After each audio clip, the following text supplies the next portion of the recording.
រឿងព្រះអិននិមិត្តជាយៈ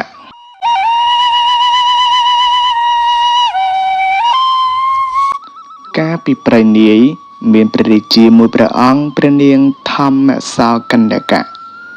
តាំងពីបានទទួលរាជាភិសេកមកទ្រង់មានបំណងមួយគឺចង់ស្ដាប់នៅព្រះសទ្ធម្មវិសេសទេសនាបានចាប់ឲ្យរាជបម្រើយកប្រាក់តាំងពី1000កហបណៈដរាបដល់1កោដទៅរកជួលអ្នកដែលចេះសម្ដែងធម៌មកសម្ដែងធម៌ឲ្យស្ដាប់មិនបានសោះ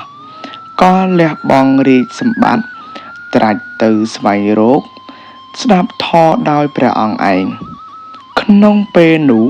ព្រះអិនបានជ្រាបហើយក៏និមិត្តជាយៈមានអាការៈសម្បើមគួរឲ្យស្ងាត់ស្ងែងគឺមានសម្បុរដូចកំពូលភ្នំអញ្ចនៈមាត់ធំមានចង្កូមលៀនចេញមកខាងក្រៅភ្នែកធំក្រហមច្រាលដូចគំនរភ្លើងដែលកំពុងឆេះទ្រូងខួងច្រមុះមានចុងក្រហមសក់និងពុកមាត់ពុកចង្កាពណ៌ទង់ដែងរួញក្រញាញ់ពោះធំពណ៌ខៀវសំឡេងក្រហឹមដូចផ្គរលាន់ដៃមានក្រចកវែងប្រឡាក់សុទ្ធតែឈាមមានដំបងជាគ្រឿងសត្រាវុធជាប់នឹងដៃមានមៀតធំខ្ពស់ស្មើថ្នោតលៃចូលទៅឈរគៀកចិត្តព្រះធម្មសោកិណ្ឌករាជព្រះធម្មសោកិណ្ឌករាជបានឃើញយៈនោះហើយឥតមានខ្លាចញាប់ញ័រឡើយបែរជាមានតម្រេះថាយៈដែលមានអានុភាពបែបនេះប្រហែលជាចេះសម្ដែងធម៌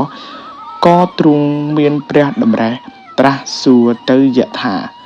បបិទ្ធមហាយៈជាសម្លាញ់អ្នកមានអានុភាពច្រើនអ្នកមានអាការៈក្លាហានបានមកជួបនឹងយើងប្រសើរណាស់ព្រោះយើងបានលះបង់រាជសម្បត្តិនិងព្រះរាជវង្សចូលមកក្នុងព្រៃនេះដើម្បីស្វែងរកអ្នកចេះសម្ដែងធម៌ទេសនាឲ្យស្ដាប់ឥឡូវនេះបើអ្នកចេះសម្ដែងធម៌សូមសម្ដែងឲ្យយើងបានស្ដាប់ឥន្ទយៈនិយាយតបវិញថាបបិទ្ធមហារាជយើងបានចេះធម៌ដែលព្រះពុទ្ធពីបុរាណទ្រង់សម្ដែងទុកមកប៉ុន្តែបើយើងសម្ដែងថ្វាយព្រះអង្គស្ដាប់ហើយតើព្រះអង្គគួរបូជាអ្វីដល់យើងព្រះបាទធម្មសោកិណ្ឌករាជទ្រង់មានព្រះបន្ទូលថាយើងគ្មានអ្វីទេមានតែសរីរៈរាងកាយរបស់យើងនេះឯងសូមថ្វាយបូជាព្រះធម៌របស់អ្នកបើអ្នកសម្ដែងធម៌ឲ្យយើងស្ដាប់ហើយអ្នកបរិភោគយើងចោះឥន្ទយៈនិយាយថាស្រួលហើយប៉ុន្តែយើងអស់កម្លាំងណាស់ព្រោះអត់អាហារយូរថ្ងៃហើយបើបានបរិភោគឲ្យមានកម្លាំងសិនទើបសម្ដែងថ្វាយព្រះមហារាជបានលំដាប់នោះព្រះរាជាទ្រង់មានព្រះបន្ទូលថាបើអ្នកបរិភោគយើងធ្វើម្ដេចយើងបានស្ដាប់ធម៌អ្នកដែលយើងតស៊ូលះបង់ជីវិតនិងរាជសម្បត្តិចូលមកក្នុងព្រៃនេះក៏ព្រោះតែចង់ស្ដាប់ធម៌ប៉ុណ្ណោះឯងឥន្ទយៈនិយាយថាបើដូច្នោះសូមមហារាជឡើងទៅលើកំពូលភ្នំដែលខ្ពស់នេះចោះការបើឡើងទៅដល់លើកំពូលភ្នំហើយ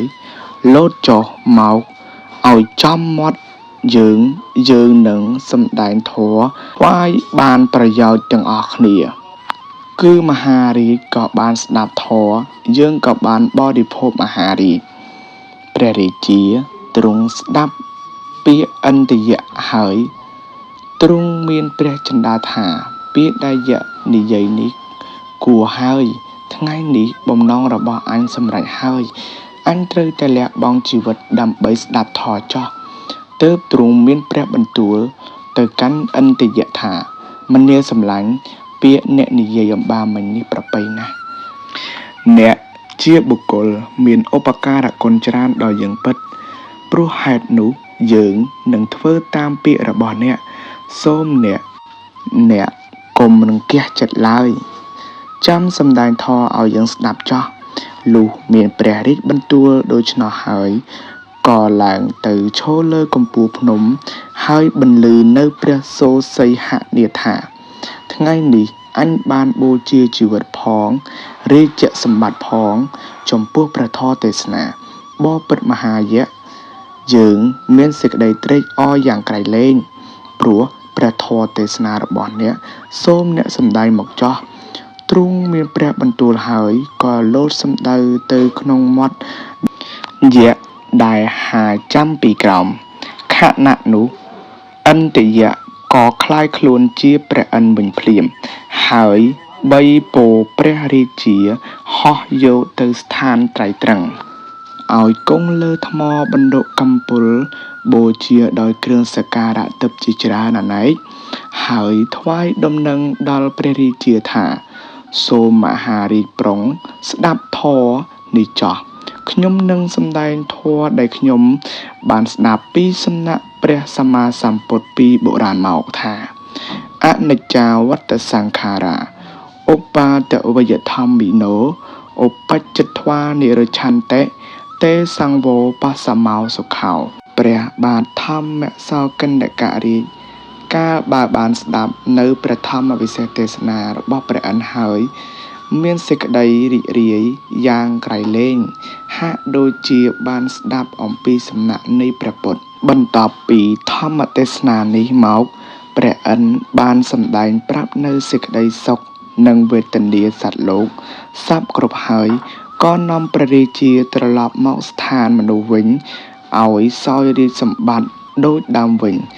ចប់រឿងព្រះអិននិមិត្តជាយៈ